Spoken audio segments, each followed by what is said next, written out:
My name is Peter White. Not not white like the color. Whight.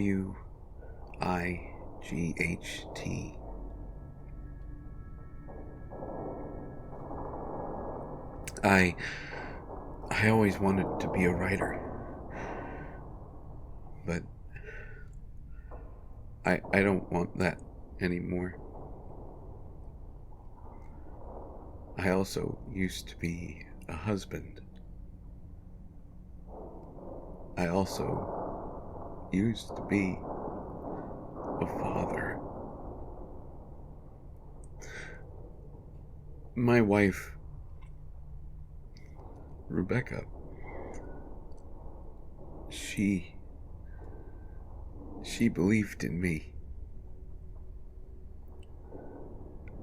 I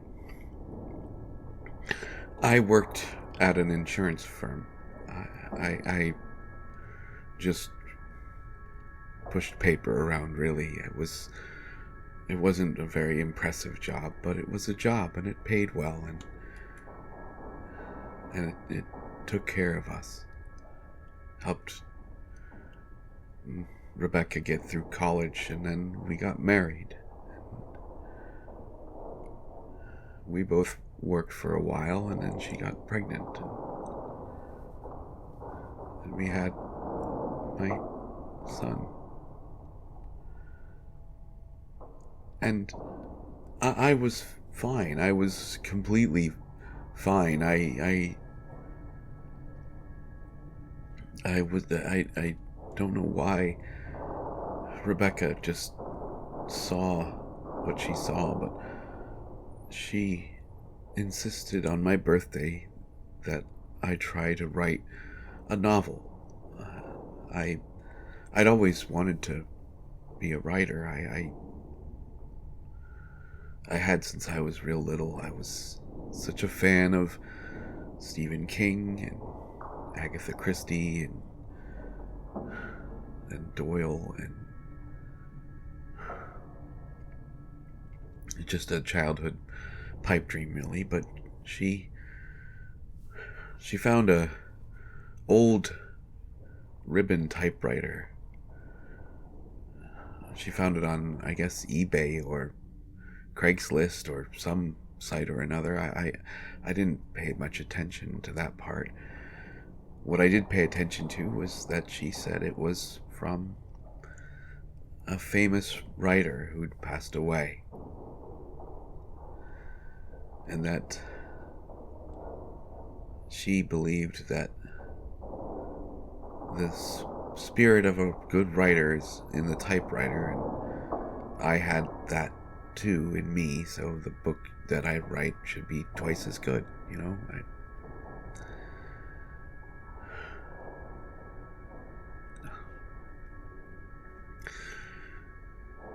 So I start writing, and, well, no. I start what I jokingly called my research phase, which was me taking a bunch of alcohol and sitting next to the typewriter while I rolled the paper back and forth through the feed and stared at a blank page. My son would come in and want to play with the old typewriter, and I would say no, of course, because the thing was practically an antique.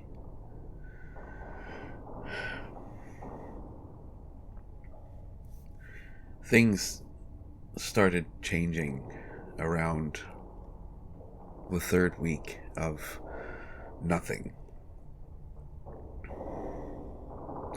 I know I'd been drinking, but I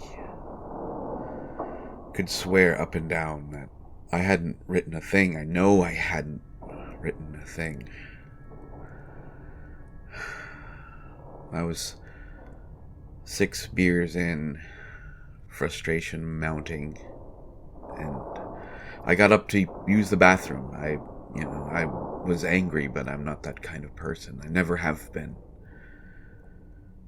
No matter what anyone will tell you, that's the truth.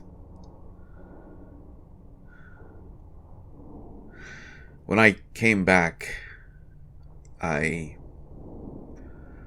was angry because on the paper it said 2 to go.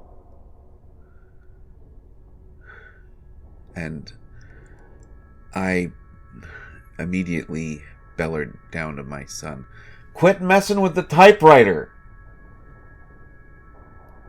And I took the paper and I crumpled it up and I threw it in the trash. Didn't think anything more of it.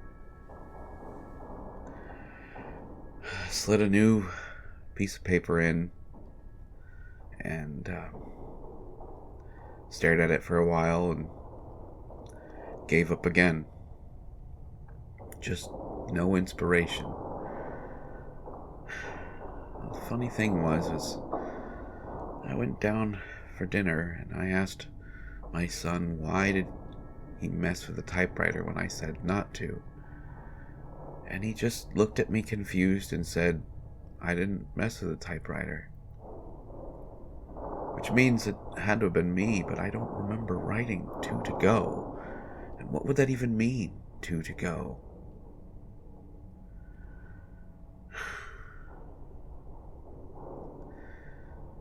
The next day, I had it off from work, so I figured I'd start my research early. It's not code for drinking, I swear. I got up to the typewriter, and I knew my son. He slept like the dead. He was still asleep in his room, but there it was.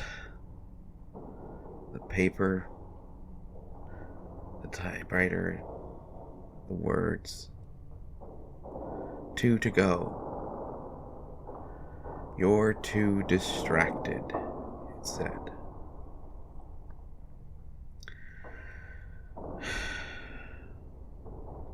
I don't know what was going on with the typewriter, but maybe I had been drinking too much and I wrote it in my sleep or something. But I just kept on going. Kept on trying to write.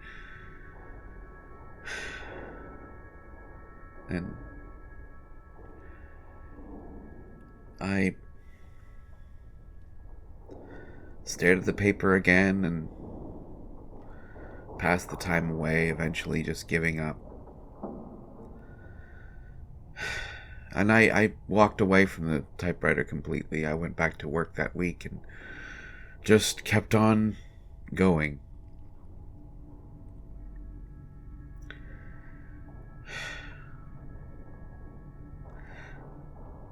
Now, the funny thing is that I didn't leave the paper in the typewriter the whole time I was gone. I know that I didn't, but I swear to you, the next time Rebecca practically begged me to go upstairs and to write, there was paper in the machine. Somebody had been writing. And there was a short story there about the ghost of a woman. She had passed away in a car accident. She was haunting her husband, compelling him to do what he always dreamed. And her name was Rebecca. It was beautifully written. But I don't know what was going on, and I wondered about who owned the typewriter. And I called Rebecca. I showed her the story, to which she kind of looked at me crossly and said, "Did you kill me off in your own story?" And I said, "No, I don't think I wrote this. I don't remember writing it anyway." and she became angry, and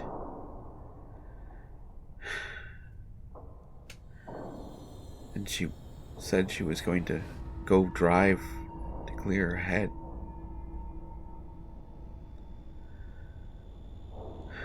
She didn't take the car. She listened to advice from me and others about driving angry, so she had the keys. We only had the one car, so I think that was her punishment to me. She walked off. That was the last I heard from her. She was hit by a truck that had been in an accident.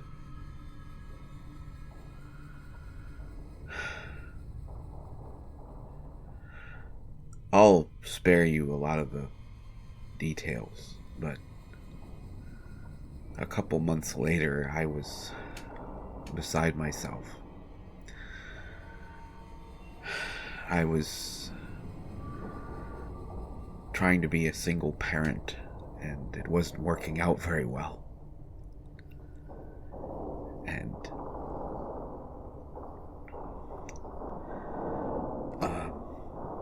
my work was nice enough to let me do my job from home. A lot of it can be done remotely. But I needed to talk with someone, and the therapist wasn't doing it for me. And I think I just wanted to get my words out there, and I thought of the typewriter.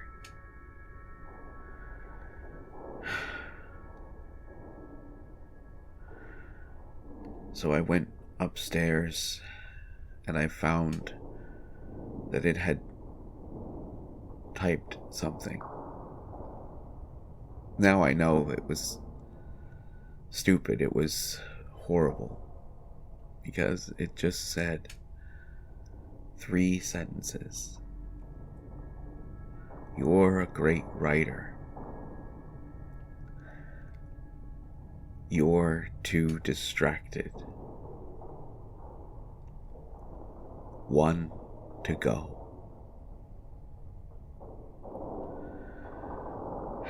I literally grabbed the typewriter, stormed downstairs, and threw it in the trash. Took the trash out, and just wept. Whatever that was, whatever it had typed, be it a sick joke or an ominous message, it was too much. And I said, no more. I don't want this.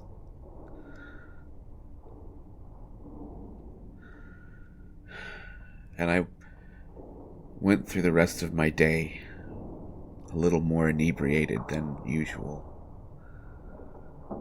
I didn't take the car to pick up my son.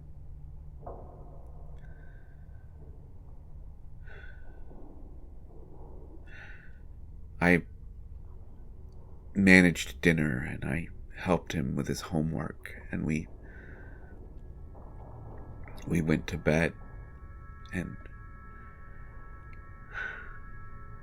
I woke up in the middle of the night. I think I might have had a bad dream, but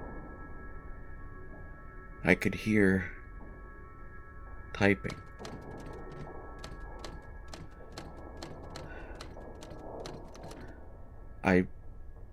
I could swear I threw out the typewriter, so I don't know how I was hearing typing, but it wasn't an old-fashioned typewriter. It was new. It was my computer.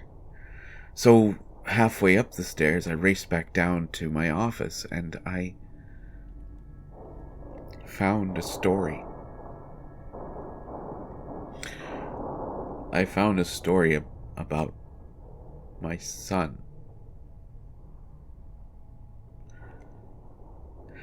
And he had He he had suffocated in his sleep. I no more than got to the room and I found him. He was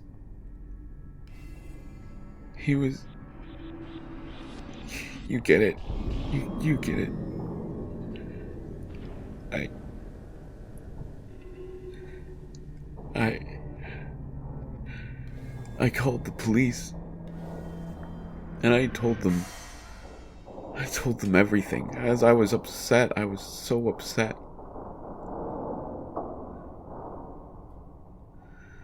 But they put me in here instead. They said I was a maniac. They said I was a threat to everyone. I killed my son in cold blood. That's not how it happened. And no matter what I try to explain, they don't believe me. And I don't blame them for that. But that's not where this story ends. You can easily figure out that life for a child murderer is not so great in prison. And I won't tell you what's been going on. But the other day I was in the lab and I walked up to a computer. I was just gonna read the news. And there was a word processor open. And it said, "You're a great writer. 2,000 to go."